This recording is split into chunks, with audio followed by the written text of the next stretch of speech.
Hi,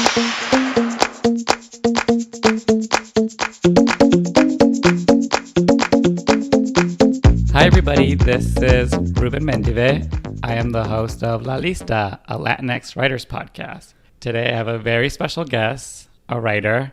I like to have my guests introduce themselves, so sort of a little bit about who you are, how you identify, just so people can get a sense of you right off the bat and also hear what your voice sounds like. All right. Thank you. Thank you for having me. I really appreciate it. And thank you for having this podcast. It's very much needed. And I'm looking forward to hearing all the interviews. Yeah. I always like to get inspired by podcasts on our LA traffic.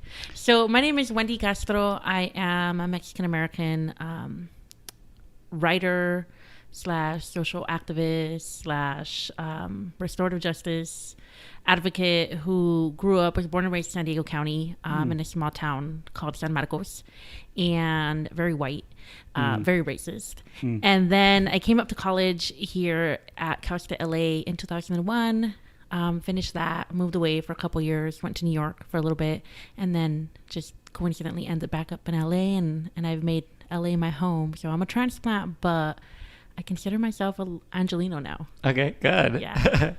I've been here 6 years. I'm still getting used to it, I think.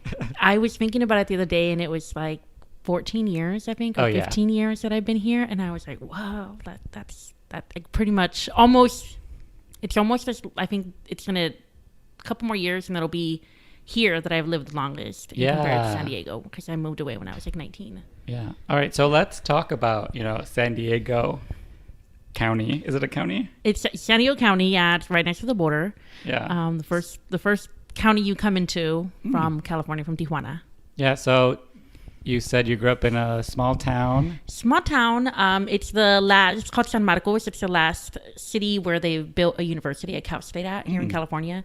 So when I was growing up, they were barely building it. They're still building it. It's supposed to be the largest university in all of California. That's been happening since the 80s. Oh, wow. So they're going. My niece now goes to that school. So it's funny that I would grew up watching it get built, and then now she's, my oldest niece is now going there.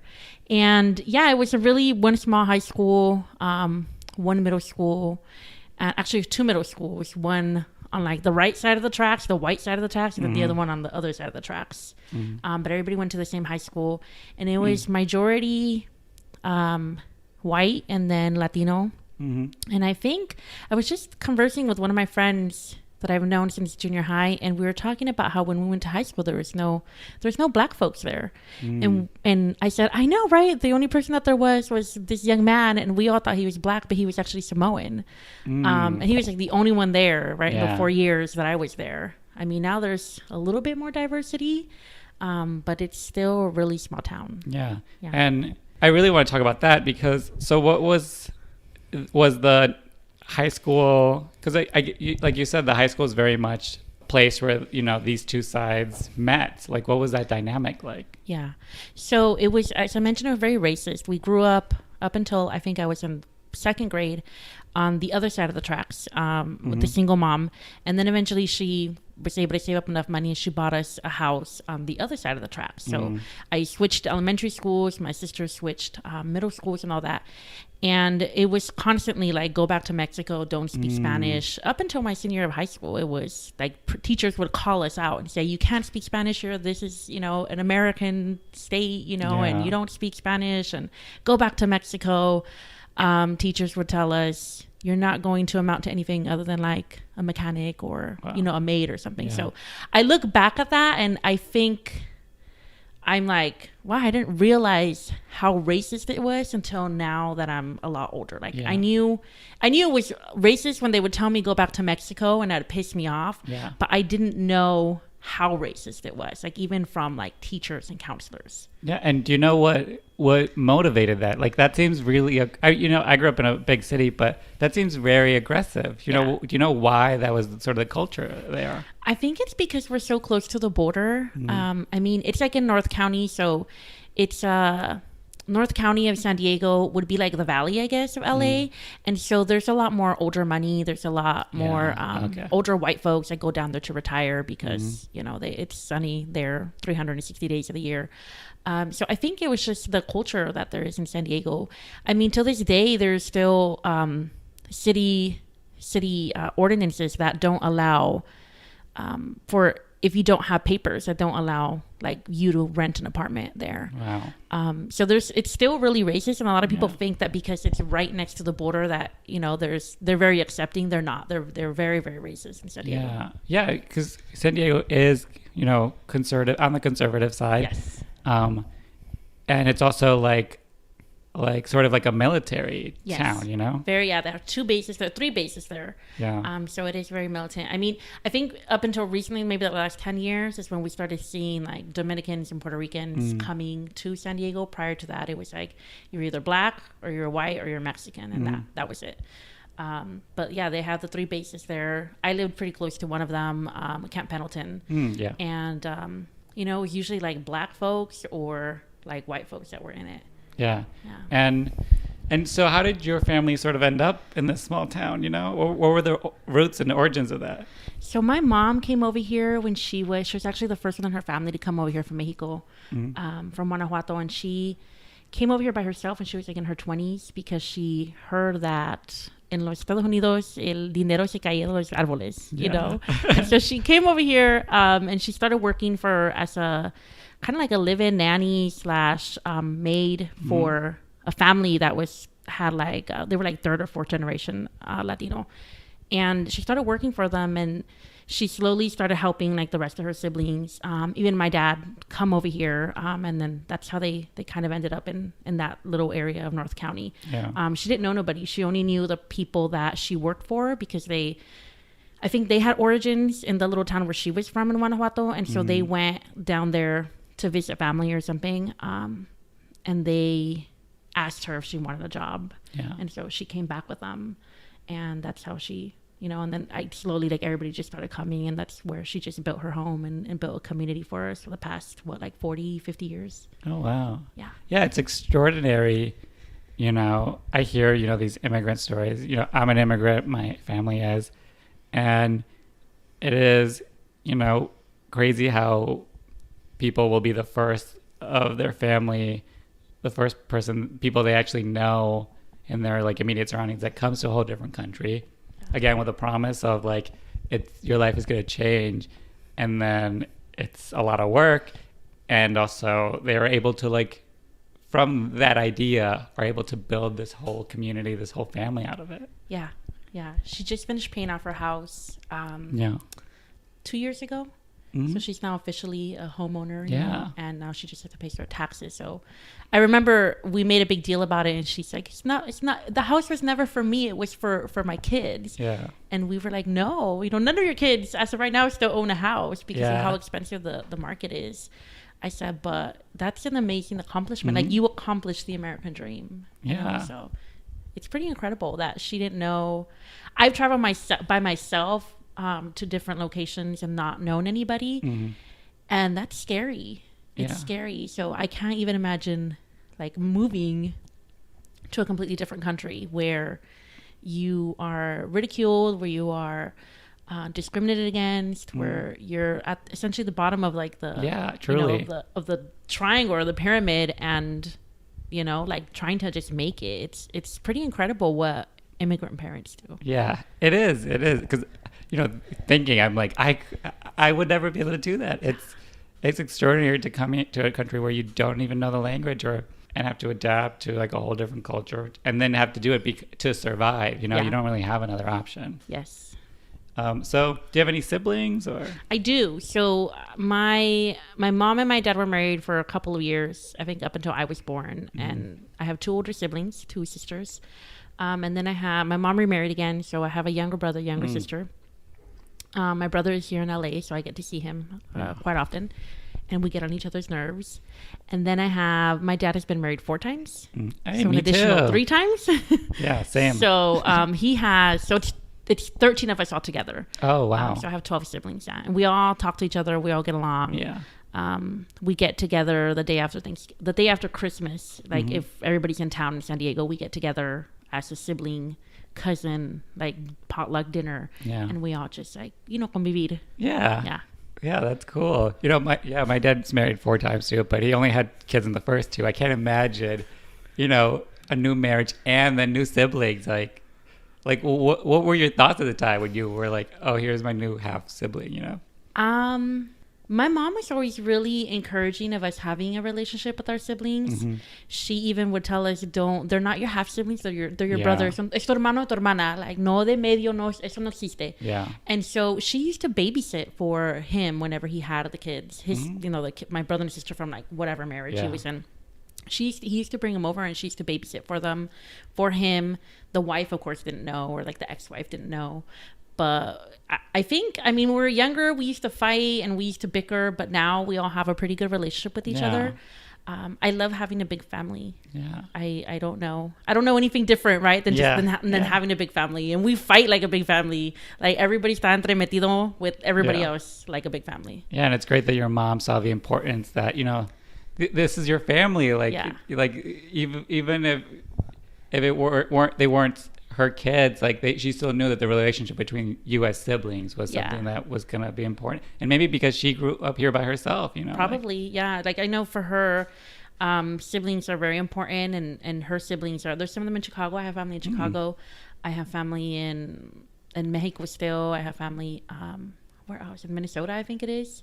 And her siblings are just scattered all over the place. So for her, like, family is really important and staying connected is really important. And she always tells us, es tu hermano, es tu hermana. You're not supposed to fight with them. Get along, So it's definitely something that we get from my mom, from my mom's side. My dad's side, that's a whole different story. But my mom is very encouraging of us getting along with each other. Yeah.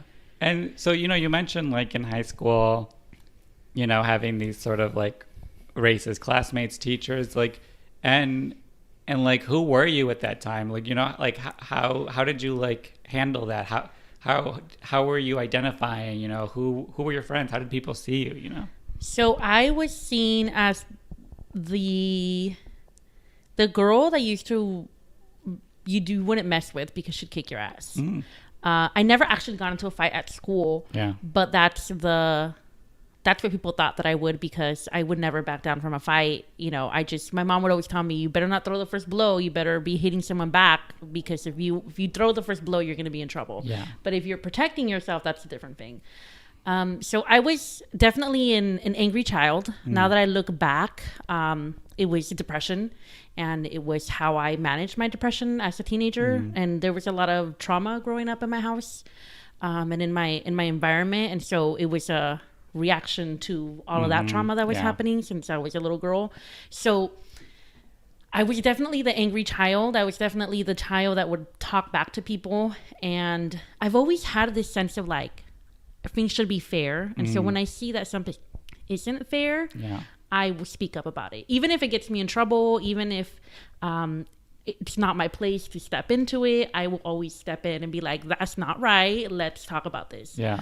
So I was that kid. And so when I remember I had a teacher my senior year of high school, it was an AP English class, and we were doing a book report. And so I chose to do Reign of Gold by Victor Villaseñor. That was like the first big book that I picked up and I read and I really identified with. I don't know if you've read that book. I haven't. It's a beautiful book about how his parents met, his grandparents met, and how it was during the Mexican Revolution, and how they migrated up into, and ended up in San Diego actually. And how then his parents, came to be, and how he came to be. So he's this wonderful author, and it's like a 3 books in one, because it tells his grandma's story, his grandpa's story, and then his parents' story. And then there's like another book, a prequel, and then another book after that. But I picked that book, and it was like 600 pages. A wonderful book, wonderfully written. And I said, I want to do this book, my book report on this one. And she said, you can't do that one. And I said, why can't I? And she said, because it's not scholarly. And I was like, why isn't it scholarly? And it was essentially, now that I look back, it wasn't scholarly because he was a Mexican writer. Right? He was a Mexican American writer. So I remember my sister was at San Jose State that year. And she told me there are whole classes. She told one of her Chicano studies professors, and he sent a syllabus, and he's like, tell her teacher there are whole classes that are taught on just this book in college. So here's the syllabus of the book, you know, like the whole class. So tell her it is scholarly, and she's allowed to do it on that. So that's what I told the teacher, and she was so angry, but she let me do it. But it's like little microaggressions like that I don't even know if I would call those micro, like that, you know, like I didn't know were microaggressions then. I didn't know were like coming like rooted in discrimination and racism. But now that I look back, I'm like, God, like there's a lot of stuff going on in my life as a child. I'm surprised I'm still alive. I'm surprised I'm not locked up right now. Yeah, and also that you had a sense within yourself that it mattered. Like so many kids would hear that and they would internalize it and think that they were less than because everybody thought they were less than. And it's extraordinary that you were able to like sort of stand as who you were and knew that they were wrong, that they were when they were telling you that whatever you were doing, whatever you're studying, who you were wasn't right, wasn't okay, you know? Yeah. That's, I don't know where that comes from. I don't know if it comes from my mom's side or my dad's side, because I truly think that that's in your DNA. And thinking about like all of my mom and everything that she did, but thinking about my dad's side too, he has his own business and he's really successful in that. And I just think, God, where did I get that like drive to, you know, like speak up for things or like be empathetic or stand up for someone when I see that there's some kind of a wrong happening. And I think it definitely speaks to like the immigrant experience, you know, because, you know, thinking about my own parents coming here, you know, in their 30s with 3 kids, I'm like, you would have to be insane to like try it. That's crazy. But that, like, it's when people immigrate to this country, it is no joke. Like, they're not doing it because they're not doing it for shits and giggles. No, they're not. They're not leaving everything behind to come here for nothing. Yeah, and once they're here, it's like they don't have time to waste. Like, they have to make sure that the whole trip was worth them being here. You know, once they're here, they're going for it. And it's this crazy thing that, you know, for all immigrants to come to a new land, and that takes such tenacity, you know, to even dream that big. Yeah, that's a huge dream. Yeah. I know. I've tried to interview my mom in the last couple of years because she's getting older, and I just want to have recordings of her voice or like videos of her. And one of the things that I asked her was, why did you come here? And she's like, because I knew it was gonna be better to be here. And she, you know, like, even, and maybe it's that she doesn't know how to put it into words, but even that is like, that's such, I think about moving to other countries sometimes, and I think to myself, wow, how would I even do that, you know? Or like buying a house, right? In the 80s, she didn't know English, and she did it all by herself. And I'm like, wow. Like, I went to a first-time homebuyers workshop the other day, and it was 8 hours, and I was so lost. I was like, I don't want to buy a house anymore. This is so hard. I have to think about so many things. Yeah. And so just to think like everything that she's done, that she's accomplished in her life, and just where she gets that strength from, like how much faith as well. I ponder that a lot, like how much faith people have that they know it's going to work out. Like, they set out to accomplish their dreams and they know it's going to work out. Yeah. Yeah. And because, you know, I would love to interview my parents too about it. I'm trying to get them on this podcast because I ask a lot of times with people like where they're from and like what their history is. I think mostly because I have the same questions about my own. Yeah. But I do want to just tell them, like, do you know how badass it is? How like extraordinary and incredible it is that you just moved to a different country and look at the life you were able to create. Like, have you for a second like taken a step back and acknowledged the like ginormous feat that took? Yeah. And I think you know, immigrants and our parents tend to focus more on they focus more on the hard work as they were living through it. Yeah. And don't really have the luxury to accomplish. They don't like celebrate. They don't stop to celebrate, you know, the really small accomplishments, because they don't, I mean, the only thing I could think of is they don't have the financial means, you know, or they don't really even have the realization that they're accomplishing this huge feat. Yeah. And that they should be like celebrating like the little accomplishments even. Yeah. And I think it also falls on us, you know, as your children and as a culture, is to celebrate that. I don't think that gets celebrated, you know? Yeah. I think it's just seen, like, I don't think people realize how hard it is. Yeah. Like, and that not everybody makes it also. Yeah. I tell my mom, she has 5 kids. 4 of us have a bachelor's. Mm-hmm. The 5th one is working towards her bachelor's slowly, but she's a mother of 4, and she's slowly working towards it, but she's working towards it. And then 2 have masters, and the other one is in law school, finishing up law school. So I tell her, do you know how many degrees? Do you know how many people can say that they have 5 kids that are either working towards a bachelor's or like have gotten a bachelor's? You know, do you know how many parents, like immigrant parents, can say that? And I said, that's it. And the only reason that we're able to do that is because of her, you know, because she pushed us, because she helped us, because she encouraged us, because she reminded us, like, education, no matter what, education. And this is a woman who had a 3rd grade education level. You know, she had to drop out to start helping the family. She was also with a single mother, and I just think the amazing things that she's able to accomplish. And then sometimes I kick myself in the ass a little bit, because I think, God, if my mom was able to accomplish, like, I can accomplish so much more, because I have so many more resources and means. And so then I'm like, oh, I need to do more. So then, you know, it's definitely always a driving force for me to accomplish more and to make my mom's sacrifices worth it, right? Because that was a sacrifice, that she moved away to a whole new different country where she knew nobody. And we weren't even in existence yet. She wasn't even married yet when she moved out here. She just knew she wanted a better life for her kids. Like she didn't even have kids, her future kids, right? So it's just pretty incredible. And I always try to remind myself to be grateful for, you know, for what she's done. She wasn't perfect, but she did the best she could. Yeah. And I think because all of that is also in us, you know, like we are a product of that. Because sometimes people were like, wait, you moved to LA, didn't know anybody, blah, blah, blah.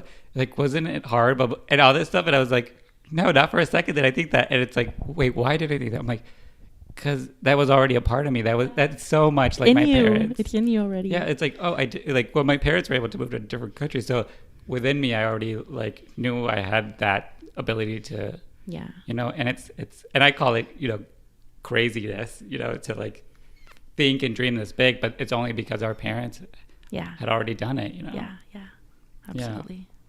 Extraordinary. You know, we need to Amazing. give more props to our parents. Yeah, it is. They are extraordinary. Yeah. They are. All right. So, yeah, it sounds like high school and like schooling, it's interesting how combative it was towards you and just who you were, just as the person you were born as. Yeah. Did your family ever travel? Did you guys ever visit Mexico? We went to Mexico. Growing up, we went every year. Oh, cool. To Guanajuato. My mom's from Guanajuato. My dad is as well. So we're very familiar with Guanajuato. It was just like, that was our vacation. We'd take off for a month. She would like pull us out of school for that whole month, or That's for, cool. you know, the 2 weeks of Christmas. And we would just go out there and spend a whole month out there every year. And I loved it. I'm really grateful that she was able to take us back to her motherland and introduce us to that part of our culture and that part of our heritage, because it definitely shaped who I am today. And how did you feel, you know, were you the American cousin or? Yeah, we were las güeritas, right? I remember we'd buy clothes. So my mom would only buy us clothes because that's all she could afford at the beginning of like the school year. And then Christmas time, one of our gifts was new clothes for like to last us the following 6 months or 5 months of school. And so I remember her buying us clothes, and because she already had us trained that way, she would have us take all of our clothes with us, and then we'd leave it all there. And I would cry, and I'd be so upset about it. I was, you know, a little girl, you know, 6, 7, 8 years old. And I'd be so upset about it because I knew that I was going to get more clothes, you know, like I knew there was no more money to buy any more clothes. So I remember us doing that. And it was just, I think my Spanish was probably a little bit better when I was maybe a little bit younger because I had just started school. And then as I got older, it started going downhill, and you know, because I was learning more in English, and then in college I picked up Spanish, and so I was received a degree in Spanish, and so that helped me bring it back up, and I started reading a lot more in Spanish, which definitely helped as well. Yeah, and because when I went to college, they were like, you take like a test in a different language in Spanish, and they told me like, oh, if you take 2 classes, you can minor in Spanish, and I had taken Spanish speaking in high school and had passed by the skin of my teeth because, again, I had a first grade education in Spanish, so that didn't really translate. Yeah. So how were you able to get a degree in Spanish? A lot of work. Yeah. Reading really helps. So I took the test, right? And I tested into like Spanish for Spanish speakers. Yeah. And it was like the elementary level as well. I took French in high school. I didn't take Spanish because I was Oh. like, I already know Spanish. I don't need to take Spanish again. Like, I'm going to be trilingual. Yeah, I want to be trilingual. And it was easy. It was easy knowing Spanish and having that foundation of Spanish. Yeah. But so in college, when I took Spanish, I remember my very first class, it was like Spanish for Spanish speakers, whatever. Intro level class. I went in there and they were going over grammar. And the instructor started talking and she started talking in Spanish. And I thought, what's happening here? The whole class, I was looking around. I'm like, the whole class is in Spanish? Yeah. And they're like, yeah, this is Spanish. And I was like, oh my God, what am I going to do? Because I was so trained and institutionalized to learn in English that I literally, probably for like the first 2 classes that I took, I had to translate everything from Spanish to English in my mind and then take notes. And then I was able to understand it. Yeah. But then eventually, I got through that barrier and now I can learn and write and read and everything in Spanish now Cool. too. Yeah, mine is the opposite. Like everything you tell me, I understand it immediately. But to speak it, I think it in English. I have to translate it in my head and then say it. Yeah. And I wish it wasn't like that. But reading helps. Yeah, I have a book here in Spanish. Maybe I should read it. Reading definitely helps. One of my favorite books I took class in is Don Quixote. And then, it helped that the professor was incredible in it and he would act it out. He was like definitely a theater teacher now that I think back about it. But reading definitely helps to improve your Spanish and improve like speaking in Spanish. Yeah. Yeah. Yeah, that's good. That's a hot tip. Yeah. So did you go into college straight out of high school? I went into college straight out of high school. I was in remedial math and I got kicked out after the first year of college because I didn't pass the second semester of the remedial math. They took it away now in California, thank God. And so I went to a community college for like the summer and, the university. I went to San Diego State, which was all white. Surprisingly, you'd think that it would be like more Latino, but all white. And I felt so out of place in college. I think back now and I think, wow, I was really... I was fortunate enough to go to Casa afterwards, which is like 60% Latino. Yeah. That I think helped shape me and it helped make me who I am today. But I remember getting kicked out and they told me you can go to summer school and take the math class over again. And if you pass it, you can, continue again in the fall here. Didn't pass it. I am not like a STEMmy person. I'm a writer all the way. I'm a reader all the way. Then I took the class again in fall and I passed it. And so I called San Diego State and I was like, hey, I passed it. Can I come back in the spring? And they're like, no, you have to apply as a transfer student. And I was like, no. So I just so happened to have applied to Casa LA when I was applying to schools. And they were still sending me forms to register for classes a year and a half later, which is weird. But at the same time, I think it's fate, right? Like the stars aligned. And so I called them up and they said, well, just send over everything and apply. And you'll get in. And I was like, really? And they're like, yeah. So I found out 2 weeks before the quarter started that I got in. And then I packed my little car up and I moved up to LA and was here. And what were you majoring in? Psychology and Spanish. Okay. Yeah. And what sort of drove you to that major? I love understanding people's behavior and I love just understanding why, like the why behind things, but not like the why behind a radio. I don't care about how a radio works. I want to know the why about human beings. I think it helps me understand my own life experiences and my own traumas better. And then it helps me be able to just move forward from there a little bit more. Yeah. And then Spanish, I picked it up because I originally wanted to become a cop when I started college. I was in the Explorer program in San Diego. Like I went out ride-alongs. I wore the little uniform. I loved it. When I came up to LA, I still wanted to be a cop. Got pulled over a couple times by LAPD, and then I didn't want to be a cop no more. Yeah. Funny how that happened. Right? And I was like, no more. So then I thought about joining the FBI, and so I went. They were doing like a recruiter event, and I went and I spoke to them, and they said, "Well, you should really major in like we recruit out of economics, finance, and business majors." And I was like, "What?" Yeah. And they told me, "Try a language. We always are looking for people who speak a different language." So I said, "Well, I might as well just pick Spanish, and I want to be able to speak professionally and give speeches and have a conversation in Spanish and not sound like a pocha." So I picked up Spanish. And where did that like ride along, that FBI, that cop, mentality come into? You know, like how did you, what drew you to that? So I remember, we grew up and my mom would take us across the border at least once a month to go grocery shopping for the groceries. Like the products, the Mexican products that you wouldn't find here. Yeah. And I remember telling her, I want to be a migra so that I can let everybody just pass by, right? Like all the Latinos, right? No papers, and they would all laugh. And then I think it was that I didn't see very many women cops. And so I wanted to be, you know, a cop. I wanted to be a woman, you know, I wanted to stand out. Yeah. I've always loved justice too. My brother is in law school and he pushes me to law school a lot, but I'm like, I don't want to I'm too old for that. I don't want to do that no more. Like, I love the justice, you know, just like the justice system and learning about that as well. I think it's like that psychology of like why people do what they do, why they commit the crimes that they commit. But more so, I would go into it if I did to change, you know, the over criminalization of Black and brown people. Not because I'm trying to uphold the justice system. You know, it definitely would be for a different reason.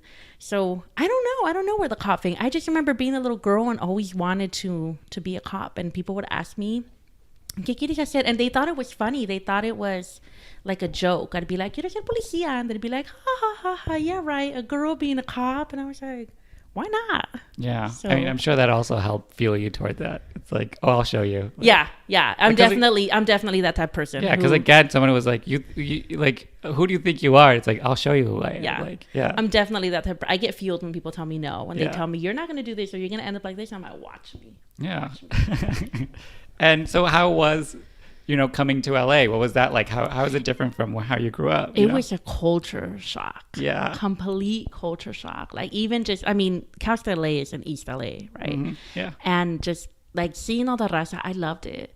I grew up seeing, I had two older sisters, so they, you know, were of course like the cooler kids than me. And there used to be this magazine called Street Beat. And it used to be specifically, you know, written for Latinos, middle, adolescent, you know, early 20s Latinos. And so they'd always have pictures that you can send in of like Downey High School or, you know, East LA or Garfield High School, Roosevelt High School. And you would see the pictures of like football players and cheerleaders, and they would all be Latino. And I thought that was so incredible because that was a rarity in where I grew up at.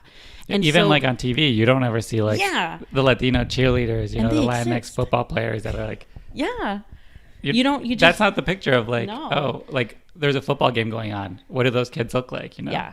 Yeah. So I think, I always was attracted to LA ever since I was a little girl, now that I think back about it. But when I moved here, it was definitely a culture shock.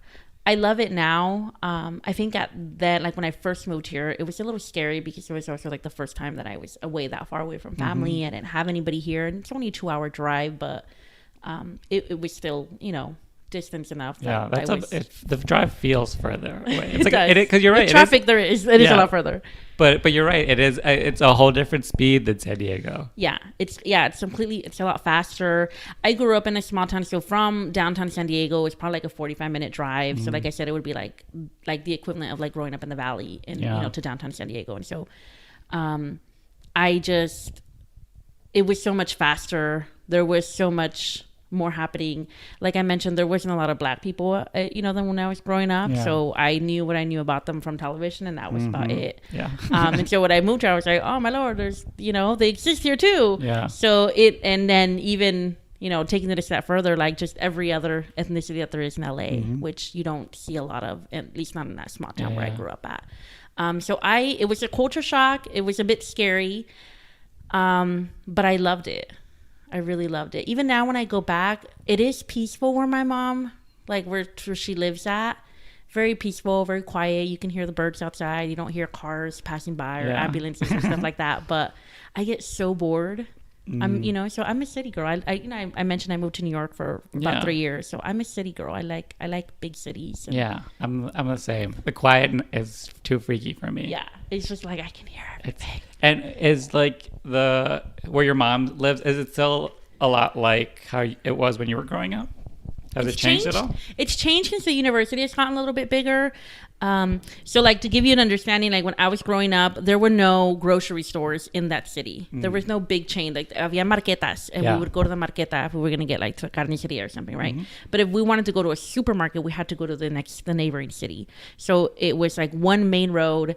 There was a lot of like dirt roads around. So now it's completely different. Now there's like, like mini malls and stuff like that. Like now it's completely different. It's huge. There's a Walmart, there's a Costco. It's huge, right? But it's a little different than when I grew up, but it still has that really homey and small town feel. Yeah, and have the like racial politics changed a lot? Not so much. Not so much. I mean, I go home sometimes now and I see like a black guy and I'm like, oh my god, there's black people here now. I'm so excited. But not so much. It's still predominantly Latino and white. Did you graduate with a degree in psychology and Spanish? Yes. And did you do it in the 4 years or? No, I did it. I was in the 6-year plan. Got it. 6-year plan. Yeah. I mean, I stayed after. I would tell my younger brother and sister, I tell my niece now, stay in college as long as you possibly can. It's the best time of your life. You are like an adult, but you're not an adult. So you don't have full responsibility, because when you become an adult and you have to work 40 hours a week, you're going to hate it and you're going to be tired and you're going to understand why people drink. Like, and they would laugh at me and they'd be like, no, I'm done with school. I want to get out. And I was like, don't do it. Go study abroad. Take out more loans. Yeah. Because I worked full-time actually when I was in school full-time as well. So at some point I think I had like 3 part-time jobs Monday through Sunday, because I got financial aid, but I didn't get enough. Yeah. And I knew my mom didn't have money to help me. And I was in reality, I was too ashamed to ask her, for money when I knew that was going to be taken away from my younger brother and my younger sister. And so I would just work. And I graduated. And I wish, now that I look back, I would have taken out more loans and maybe work part-time instead of working full-time, and just, taking out more student loans, because I'm going to be in debt the rest of my life anyways, right? I think about that all the time, too. What was I trying to save so hard for? Why? I've been paying student loans for a couple of years now, and I have yet to make a debt. So... I'm like, I wish I would have studied abroad. I wish I would have done a lot more during my college career. I mean, I was involved. Don't get me wrong. Like I was involved.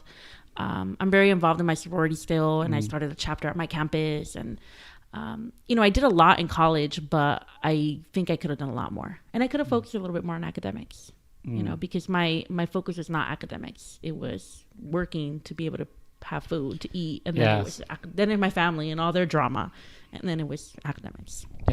So I'm very fascinated about sororities, just in the sense, to me they always seem very white, very like homogenous, So it's interesting to me that you started the chapter at yours. So what motivated that? So it's at the sorority that I'm a part of is Lambda Theta Alpha Latin Sorority Incorporated, and it's actually the first Latina sorority in the United States. Right. So I definitely did my research before I joined. I had an older sister who was at San Jose State, and she joined there, and then we were in college.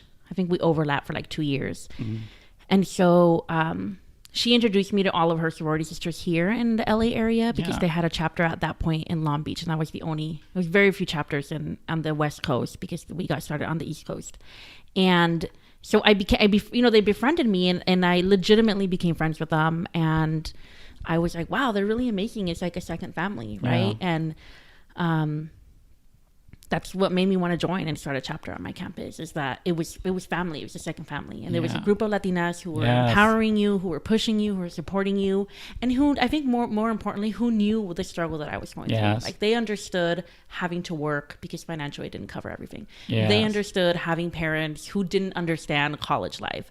They understood feeling like you didn't belong in college. Even though it was like Casa LA and it was like 60% Latino, they still understood how hard it was to just be successful in college. So, fast forward now 15 years later that I've been in the sorority, I'm on the board of directors now. And, I just was reelected to my second term. And, I'm helping to lead the organization to the next level.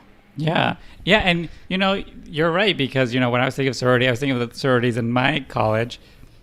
Not even until you started explaining it, it was like, well, what do I think of sororities? It's like a group of girls that are friends, and And, you know, for some people it's like, oh, buying friendships. But I'm like, but if you add the aspect that you're all Latina, it's like, that is such a like relief, I'm sure. It's a game changer. Yeah, because you know, for so, you know, like college can be a very white institution. So you definitely feel like you're by yourself.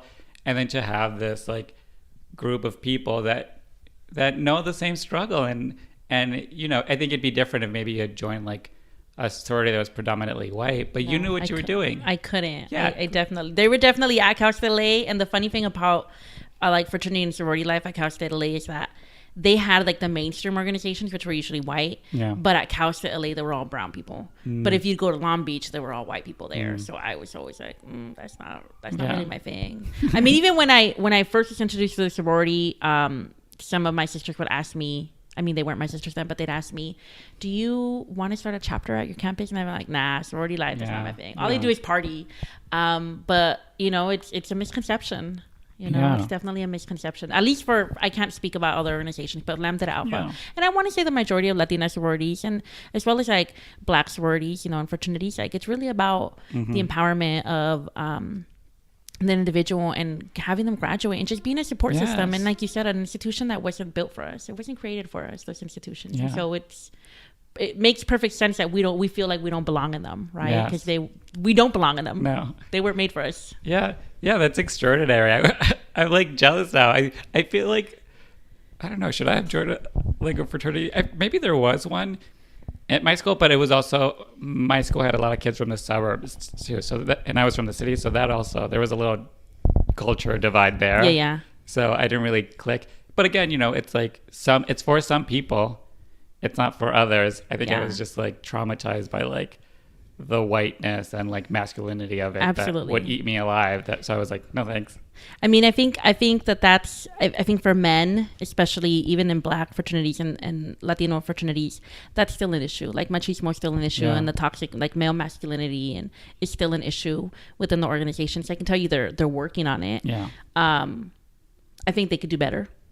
You know, but I think as a society, I think men in general can do better, right? Like men who identify as, that's for sure, you know, straight men. I think they can do better just in general in our society. So it seems like it's a reflection of that, right? It's a reflection of our society that I think men are behind, you know, on the area. Straight white men for the most part are behind in that area of making sure that they're creating inclusive safe spaces for everybody. Yeah, because, you know, like masculinity as we know it isn't about sharing and bringing people in and being vulnerable and asking people what they need. You know, it's about like come along or you're out and like and like screw you, you know? Yeah. Show me how much you can drink. Show me how much. Yeah. Show me how much exercise you can do. Show me how many girls you can sleep with. Yeah. You know, even in environments that are supposed to be like I like. There's some organizations who they're one of their principles is like chivalry, and I know so many of them. I'm like, you're not chivalrous at all. Yeah. You know, so there's still so much work for them to be done. And I think for sororities as well. I mean, even on our end, you know, now with the movement of like non-binary and gender inclusivity, I think that we're working towards that. But even on our end as an organization, we still have some work to do. Yeah. You know, because sororities and fraternities are based on a binary. Yes. And that has to sort of that shapes very much of who the organization is. Yes. So to open up, you really have to like restructure something. Yeah. And it has to be purposeful too. Yeah. And I think, you know, we've been around for almost 45 years. And I think, you know, we still have some of our founding mothers alive. And I think for some of like the Black fraternities as well and sororities, you know, their board of directors are like in their like 40s and 50s, right? It's like about changing the older generation's mind as well, and making sure that the older generation understands, you know, gender fluidity and understands why there's this movement, and they don't. Yeah. Right, because that's not how they grew up, and they're, as you get older, you tend to close yourself off to being open about these types of things. And so I think that that's an area where we, as fraternity leaders, fraternity and sorority leaders, can really make a difference. It's not the younger generation that I'm seeing that has a problem with gender fluidity and being more open. It's the older generations that we have to convince. That's like, everybody deserves to be here, regardless. And they're like, but, and I'm like, there's no but after that. It's just everybody, Yeah, but it is a sort of an old mentality that's changing. But when someone's been in it for 50 years, it's kind of hard to press the reset on that. Because you have to fundamentally change how they've thought about gender their entire lives. Yes. I mean, these, like our founding mothers are like my mom's age. So for me to try to explain gender fluidity to my mom, and my brother, and we just try to explain things to her, is just, she's open to it. She's open to it. She's tolerant. She's open to it, and she will be tolerant of it.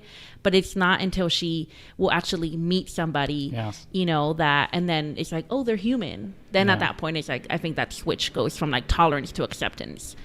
So, there's that to consider. Yeah, that's cool. Yeah, it sounds like a great organization. I'm glad that you were able to bring it to your school, and because I'm sure there are so many classes that came after you that had this built-in support system where they were like, listen, we know it's kind of crazy out there. Know that we get where you're coming from, and we have been doing it for years. Yes, absolutely. Yeah, that's extraordinary. Thank you. So what happened when you graduated college? I moved to New York. I literally graduated June, and I was in New York in August, the beginning of August, and I had a job lined up. So I always wanted to live in New York. I went when I was 18 years old, right out of high school. I went, as a gift to myself, and with a friend who had family, and we stayed with them and whatnot. And I fell in love with New York. And so I said to myself, when I graduate college, I'm going to move out here. And it was kind of in the back of my mind, but it just happened. The stars just aligned. I have I don't know if it's a gift or it's the universe or the higher being just always trying to keep me on track. And so whenever I feel like I'm not on track, all I have to do is pray and meditate and just really reflect on what I want. And I swear to you, the stars just align. And it's the best way that I can explain it. It's like Moses and the oceans open up and it's here's your path. And then at that point, it's really scary because I'm like, oh, I don't know if I really want this. Right. But then I think to myself, it would be a disservice to myself and to all of this praying and all of the stars that have aligned for me to be able to go down this path. So it just so happened like that with New York, it was the same thing from San Diego State to Casa to LA. Right. It just so happened that everything just works out that way. And I moved out there and I lived out there for 3 years, and it was hard because I guess I didn't realize that I was so family oriented until I moved out there. And then I was only able to see my family twice a year. I'm sure you understand. Right. You can't hop on a flight for a weekend because it won't add up. You have to take a 2-week vacation or a week or something.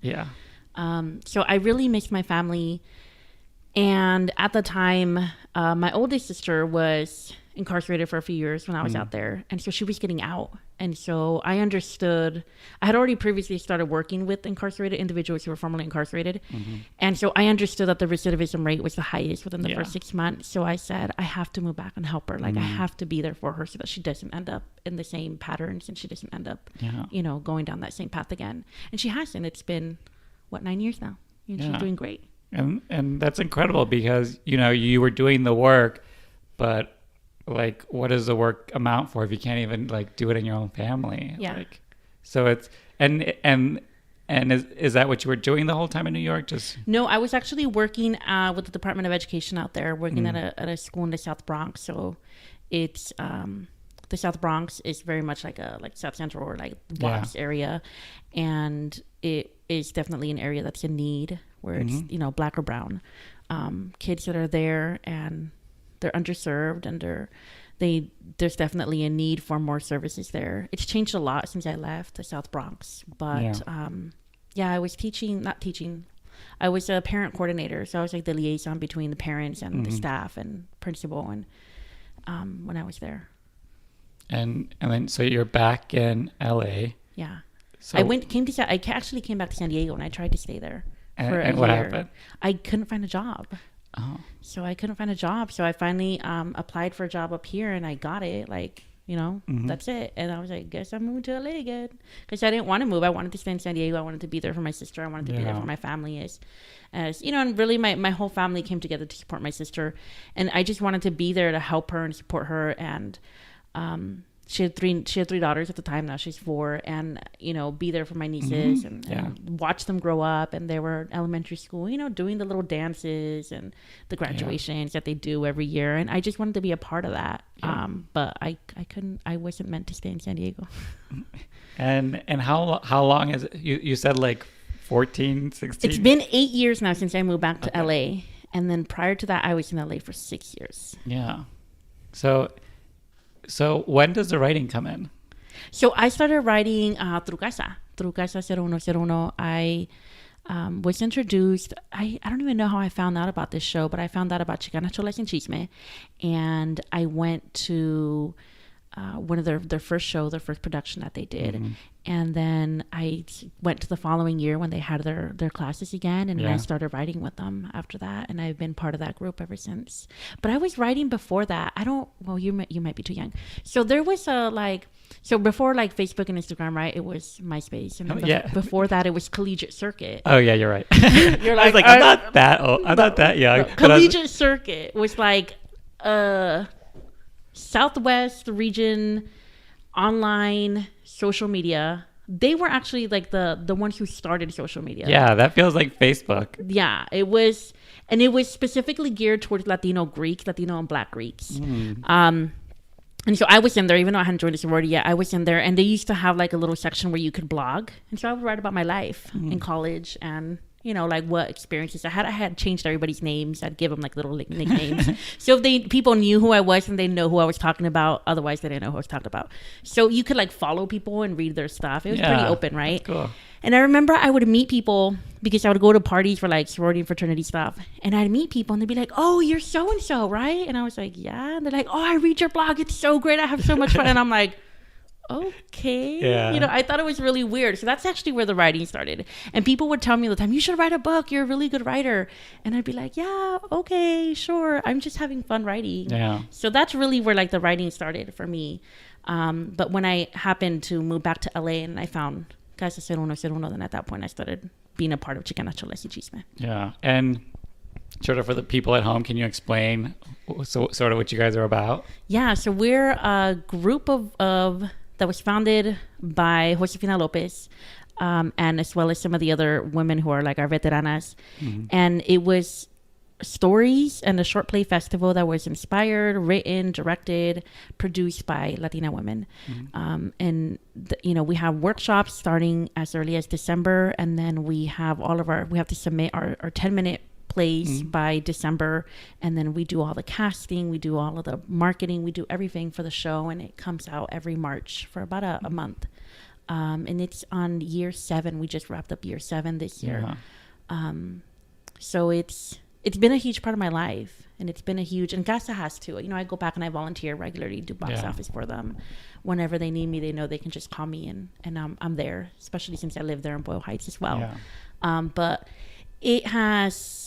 I think it's changed my life, and it really introduced me to this idea. Even though I was told prior that I should write a book, I never, I guess, believed it until I finally saw my work come up on the stage, and I was like, wow, like this is incredible. And seeing the audience's reaction when when you write something funny and they laugh or they're like, that's the part that's like really motivating for me. Yeah. It does.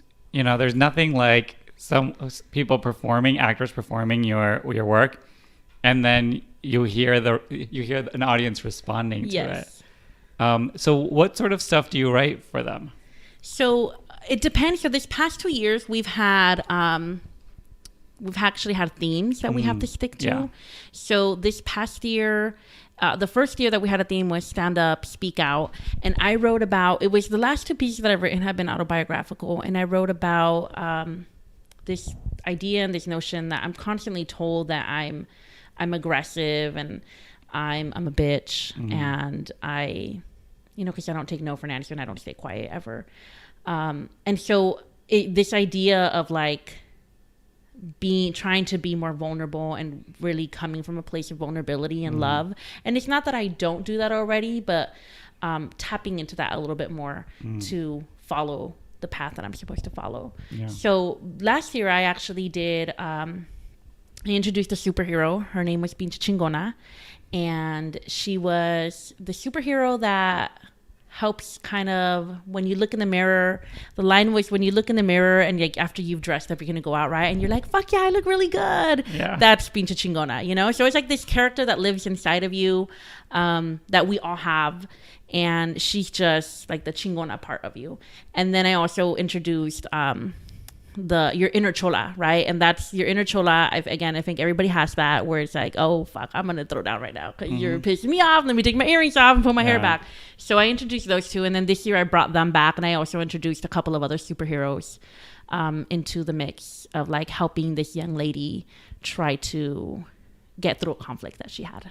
I think I was there this year, so I saw it. You guys do amazing work. Thank you. Because first of all, I don't think there's really anything else like it, at least in the LA area. But I think you guys are very like purposeful. Like each one of your stories is unique to your experience. Yeah. And it's amazing how an audience of 99 people immediately can click into it, laugh about it, like feel a way about it, you know? Yeah. But I think that you, like, you know, the personal is political. And I think you guys are very much doing that, you know? Like, there is each one of your plays is always like reacting to like a larger issue, a larger struggle that a lot of people share. Yeah. So when you guys are like coming up with a theme, like how do you decide on the theme? So this year we decided at our last meeting, which was after the whole production was done. We get together and we go over like the budget, because the idea of Chicana Cholas and Chisme is to teach each individual, each writer, that you should go on and produce your work other places. And this is how you do it, right? This is how you put together a budget. This is how you cast people. This is how you hold auditions. Like, this is how many rehearsals you should have. This is how to direct. So that's the idea, that we want to create more Latinas out there that are writing, directing, producing shows.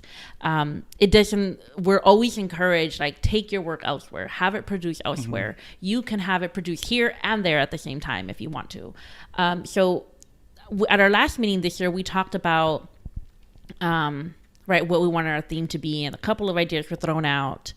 We came with the top 3, and then from there, one of our producers, Claudia Caicedo, will go ahead and have a conversation with Josefina Lopez about it, since she's like the main one for the theater, right? And then get some more ideas from there.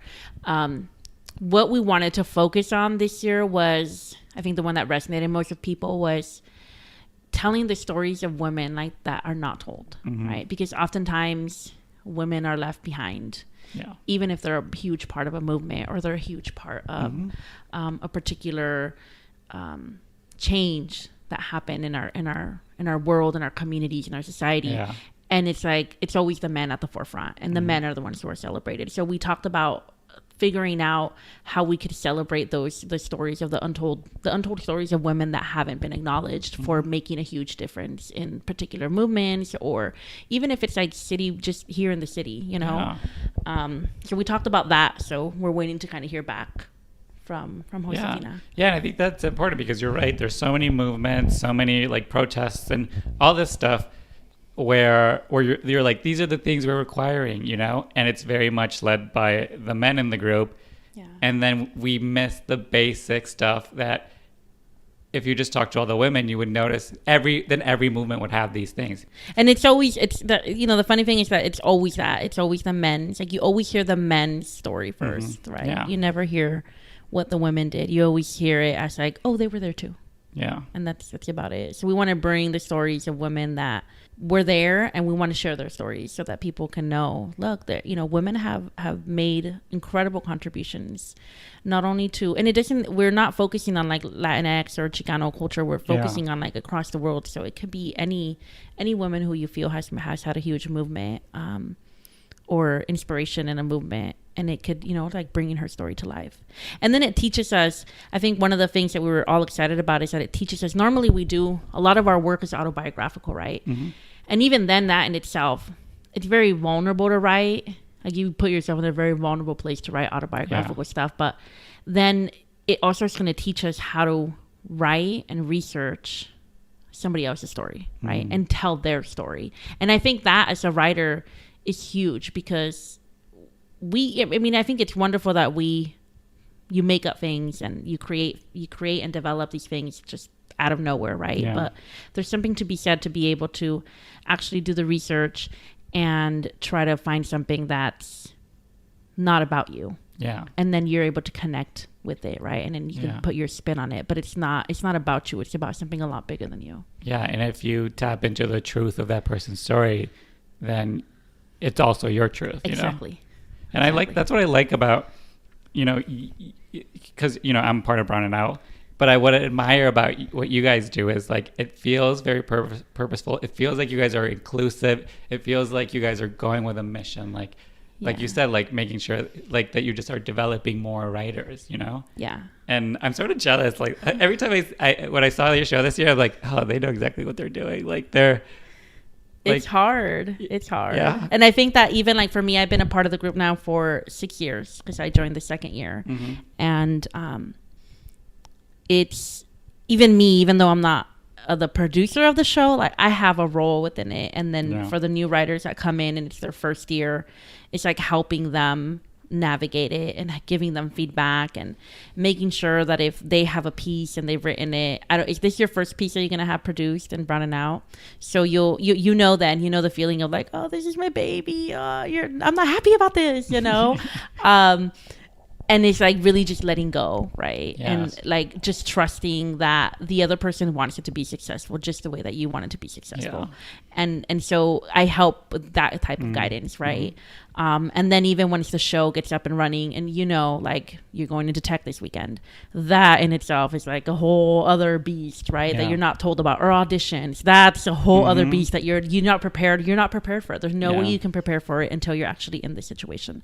And so even, the opening of the show and the run of the show, like you're not going to understand what it's like and how much work goes into it until you're actually experiencing it. So we try to prepare them as much as possible, but even after that, it's still like, whoa. And I think because I've had, a couple of pieces in there, more than a couple of pieces in there, it's almost not that I lose the excitement, but it's like, okay, next, okay, one show down, 30 more shows to go. Yeah. And I just kind of get into like this routine.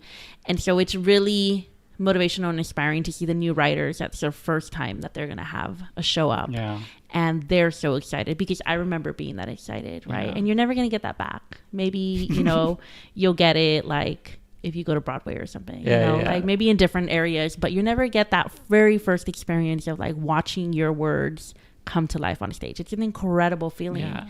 And it's something that I would have never, ever, ever imagined I would get to experience in my lifetime. Yeah. Because I noticed this, like with the people involved at Casa and the workshop, it's crazy how everybody has a story. Like everyone has a story, and to have them produce it there, like Josefina talks about this, how it's like you're putting your truth out there, you're healing a trauma, like, and it's very true. Like so much is going on in the process of it's producing a play festival and all the technicalities, but when it's performed and when you see it like acted out and rehearsed, it's crazy how that little piece of you that you had inside that you weren't really sure what to do with is now being shared with all these people. Yeah, and people are going to see it. You're like, wow.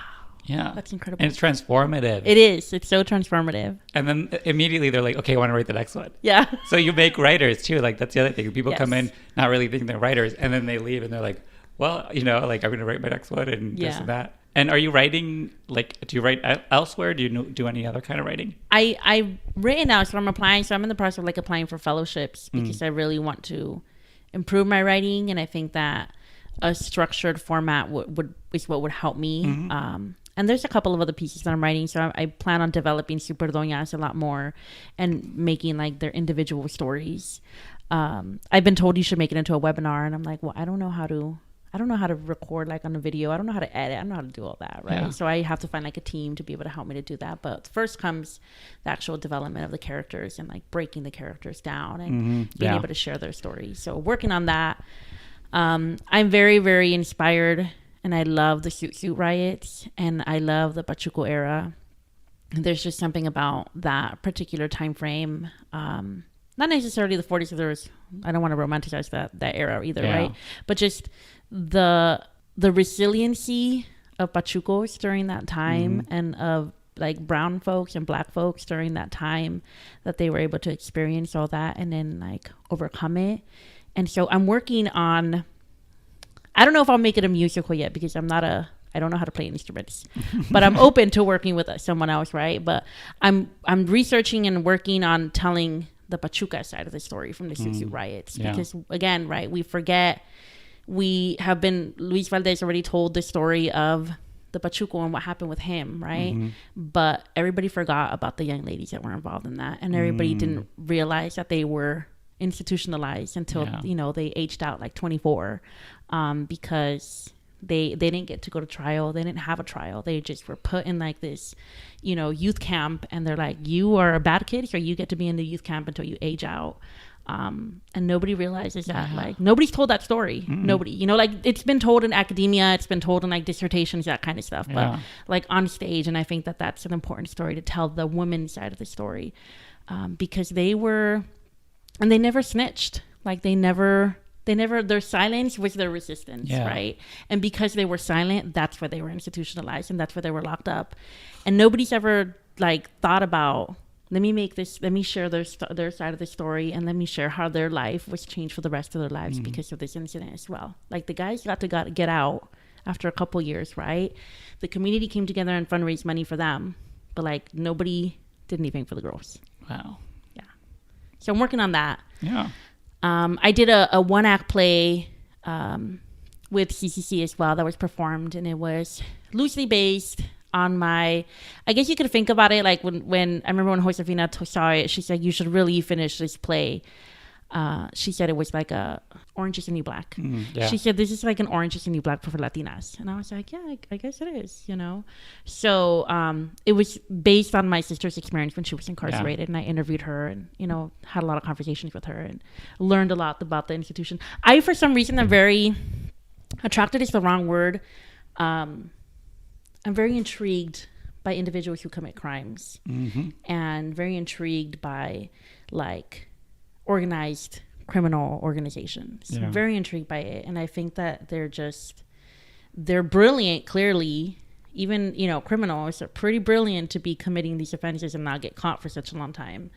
And in reality, it's just like, when you look at the majority of their life experiences, they've all gone through so much trauma that you just think, well, this is where you were supposed to end up. Like all of that trauma, like this is why you're here, because you went through all of that. So I am drawn to telling their story, telling people who have been formerly incarcerated, to telling their story and making sure that they're not forgotten. Because in our culture, and I think this is changing a lot, is just in the recent years that we see people that have been incarcerated as just like as moral failings, like they're morally something is wrong with them. And instead of seeing like everything that led up to that moment, like people aren't just committing a crime because they just wake up one day and decide this is the person I'm going to be. It's they were molded into that person.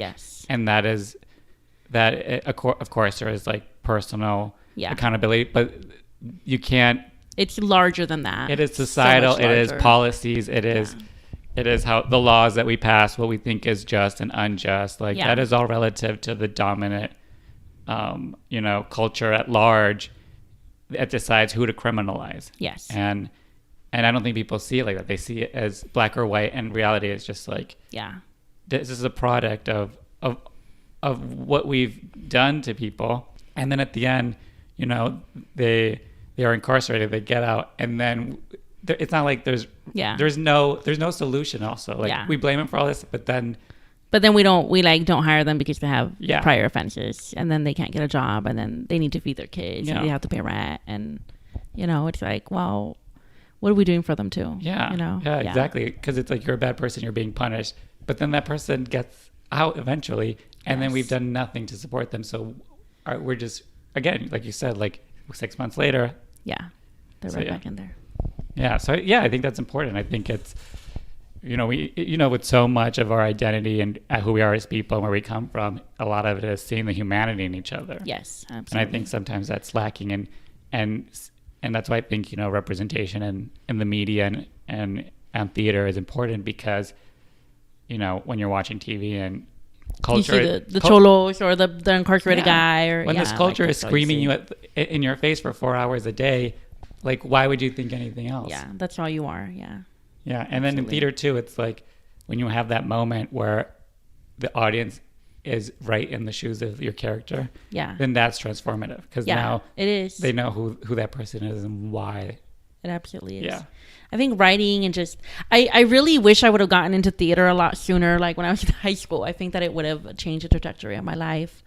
But I think that, things happen for a reason, and I'm here now, and I try to just make the best of it. And also, I'm a big person that believes like who we are. That's why I started this podcast. Who we are, what shapes us, the journey we've been on to this point, influences the work we do. Yes, absolutely. So it's like, I wish I'd gotten early, but then it's like, would I have been would I be writing the same stories? Would I be focused? Would I even be thinking in theater in this way? Yeah, absolutely. So you did mention that you're pretty involved in Boyle Heights. Yes. So if you want to talk about like sort of the work you do. Yeah, so I'm on the Boyle Heights Neighborhood Council. I was just reelected again this year. Mm-hmm. I was appointed last year in August. Big year for you. Yeah. 2 elections. Yeah, 2 elections. I won both of them. Woo! Yeah. I don't know. Both are volunteer positions. Yeah. I don't know why I do so much. Sometimes I look at my resume, or I look at things that I'm doing, and I think I'm not doing enough, right? And then I actually look at what I've done in the last couple of months. I'm like, wow, I do a lot. When do I sleep? When do I have time to write? When do I have time to do anything? No wonder I'm so tired all the time. But the neighborhood council is essentially an opportunity for community residents who either work, live, or own property in particular communities of LA. And there's 99 across the city of LA. There's one here in this area. So I would definitely encourage you to go to their meetings and look at them and whatnot. I'm definitely interested, because this is where it starts. If you really want to change how things are going in Sacramento, in DC, you have to start local, because absolutely. Yeah. And the city funds the neighborhood council. So the city provides training and provides funding for it. Each neighborhood council gets $42,000 to allocate throughout the year as they see fit. So it could be that nonprofit organizations go and ask for some money to put on a festival, right? Or it could be that the neighborhood council decides to put on a festival. So again, right, going back to like the justice, I would like to continue. I ended this term as being the chair of the Public Safety Committee. So that's really working closely with LAPD, the Hollenbeck Station. And I want to continue doing that and building that bridge between LAPD, Hollenbeck Station, and the community of Boyle Heights. I think that there's a huge mistrust. And again, I think that I understand cops, because I, was almost one. Yeah. But I understand the community side as well. And I think that there's a lot of work to be done there. And I think that the cops, the LAPD really does want to take responsibility for their actions, and they really do want to make change, and they really do want to build community. And I think that I want to create forums. So that's my goal for the next, it's a 2-year term. That's my goal for the next year, is to create forums for the community of Boyle Heights and LAPD, where they can come and they can talk. And then I also want to be able to create more like information from LAPD to the community members of, hey, there's robberies, there's a surge of robberies in this block, or there's a surge of assaults in this block, right? And I want the community to know about those types of things, so that they can know when to be a little bit more vigilant and be a little bit more, try to keep safe. Because, I grew up in a neighborhood towards the end, they started I don't know if you guys have these in LA. It's the boxes. They put the boxes up on the lamppost. It's a mailbox with the police department logo on it and a blue blinking light, and there's a camera that watches your neighbor. I think some of them do. It's like some, more of the vulnerable communities. Yeah, so we have that in our neighborhood, and then we also had, the occasional squad car just coming up and down in there. But there was definitely a feeling of being policed and not being protected. So I think, when you show like how the police is trying to protect and serve, that changes the dynamic a little bit. Yeah. Because they're not watching you; they're watching out they're watching out for you, you know? Yeah. I'm not surprised that that's what you decided to take on, because it seems like a lot of work and a big gap to bridge. Yeah. But I'm ready for it. Yeah. I'm ready for it. And at the same time, it's, I think also making sure, so LAPD, the Hollenbach station, there's about, I want to say like 20% of the cops were born and raised in either Boyle Heights or East LA. Yeah. So they know the community, you know, they have family members that are still in the community, but yet there's still this over, you know, policing of Black and brown folks in Boyle Heights, right? And I want to make sure that they also are understanding that it's really about how you talk to people, right? And even though you're in this position of authority, it doesn't give you the position to be condescending or to be rude to someone, right? Yeah. And vice versa, you know, because they're in a position of authority, that doesn't give the community a right to like be condescending. Like, it's like humanize. Like, my goal is to humanize both sides to each other. And is that going to fix all the problems? Absolutely not, right? But I think that it's a start. I think that it's a start. And I think that if we have a police station that's willing to sit through forums where people are going to be angry and people are going to be telling them, you know, hasta que se van a morir, you know, I think that speaks volumes of what type of change they want. Yeah. And you know, we live in California. It's a very blue state, and people are constantly complaining about the Democratic Party here, but listen, if you don't like it, like, do something about it. There are seeds here. If you don't like what's going on in your neighborhood, you want to see more in your neighborhood. And it's really, like, people don't know about this. Like, a lot of it doesn't even have to be that you're on the board. It could be that you're part of a committee on the neighborhood council. And I mean, they talk about like planning and land use. They have actual input into what happens with like the land that's being used in that neighborhood, or transportation. You know, they have actual input with city officials of what, you know, where we need another light, or where we need a crosswalk, or you know, why we need to make some changes to this traffic. They have actual input, and a lot of people don't know that like, we can complain all we want, but if we're not willing to do something about it, then nothing's going to change. Right? Nobody's going to make that change. But I highly encourage people to join committees. If they live in LA, go to the committee meetings, you know, and make sure that you know, you're represented there, and that people who feel like you're represented there, you know. So I shared with you parking. We talked about parking beforehand. And parking is awful in Boyle Heights, you know. So it's like, you know, that's planning and, you know, land use and transportation, the transportation committee as well. And it's like, well, you know, y'all could decide what you're going to do about that, you know, and see what other communities have done about it across LA, and see if there's something that can be done in Boyle Heights. Yeah. Who do I talk to about the Soto station and all the wind blowing into it? Oh my God, there's so much wind blowing into it. It's like so much. And I'm like, who planned this? What happened? Who made this? It is a wind tunnel. It is. At least they have escalators though. Yes, and they're always working. And if not, you'd get like blown down the stairs. Oh my God, it is scary how windy it is. Yeah. So that would be our transportation. Okay, I don't know how to curb that, but you guys got to get on it. So I do want to ask. You know, I ask people to shout out other writers that they admire, that they work with, that they think maybe I should interview, and for the listeners at home to know about and watch out for. Yeah. So I would say, let's see, other writers. I think you already interviewed some of the ones that I love. Alex Alfaro, I love him. I love his work. Phenomenal. Jaime, again, I think it's a voice that is really important and really needs to be heard, and I don't think it's heard enough. Yeah. Angela, who you've interviewed as well, she's like incredible, and she really touches upon subjects and puts it into writes about the subjects that she's talking about that are really, really difficult and like taboo to talk about, but she does it where she creates like a really safe space to be able to talk about those types of subjects. Elvia, one of my CCC BFFs, she writes a lot of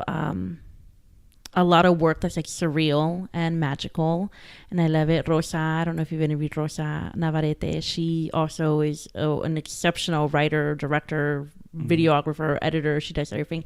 Claudia, I don't know if you've interviewed Claudia as well. I love her as well. I'm trying to get her. She's the one directing my play. So oh, is she really? Yeah. So I think she's wonderful. She's pretty busy. So I have to like. She's busy. She's like always has something going on. Yeah. And she's really inspiring to like just her story, her life story. Like we've gone through very similar experiences. And it's just, she just keeps going, you know, she's just always like, just keep going forward. And no matter what life throws at her, she just is like, all right, We're going to make the best out of it, and we're going to move forward. Yeah, she's tough. Don't mess with her. No, don't. It's just like, I love her. I love her so much. She's become one of my best friends as well in the theater. I think that's... Yeah. Those are the ones you can think of now. You know, we don't want to insult anybody. Now. So I have the guests sort of help me title the podcast. The prompt is a blank Latinx writer. So you can move the words around. You can add more words. It's just, this is going to be the title of your episode so that when it gets posted, someone is going to see that and be like, oh, that's like me. Like, I didn't know there was someone else like me. And, this encompass, your identity, something you feel describes your story, your journey. And it's also for, once all these titles are posted up, people will be like, oh, they haven't heard my story yet. Like, I don't see myself reflected. So it'll motivate people to reach out. Yeah. Well, the first thing I was thinking when I saw that part was, it's like the blank Latinx writer. And I thought, oh, I wish I could move it around and it would be the Latinx writer you should watch out for. And then, like, now hearing, what the description, I didn't know it was for that. Yeah. But now hearing the description. So my niece, I remember I had shared with her years ago when she was a baby. She was like 7 or 6. And I shared with her that I wanted to write a book. And she told me, I have the perfect title for your book. And I said, well, what is it? She's like 10 years ago. She's about to be 16 now. And I said, what's the title? And she said, it should be titled The Bird Who Didn't Know It Could Fly. And I thought that is such a, and I thought it's such a beautiful title, right? And she's 6, right?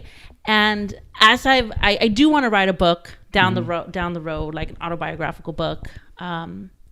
But I would say the Latinx writer who didn't know she could fly.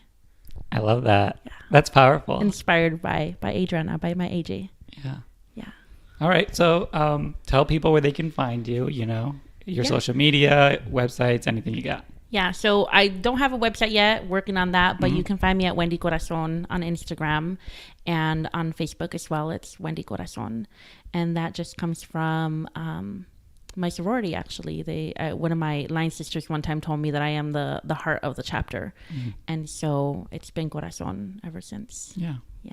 All right. Well, thank you so much Thank you for having me. Yeah, this is wonderful. I can't wait. Yeah, and this is what I love about this podcast. You meet someone and then you find out this whole life they've had. Yeah. And it's extraordinary. Like none of the stories are exactly the same. And you really get a sense of someone, Yeah, absolutely. And also a sense of the stuff they're passionate about and the writing they want to do. So I have a question for you now. Uh-oh. Who's going to interview you? For you to do your podcast. People keep asking me this. I mean, you share a little bit, so you gotta throw yourself in there and have someone interview you. I try to make this podcast as little about me as possible. I'm thinking about it, not anytime soon, but we'll see. Yeah, it sounds like there's a wonderful story behind there, so I would love to hear that podcast as well. I'm not good being vulnerable. I also have to be ready. It's brave, right? Bravery. Yeah. When you're vulnerable, you're brave. And I'll see you guys next week. Thank you so much to my guests.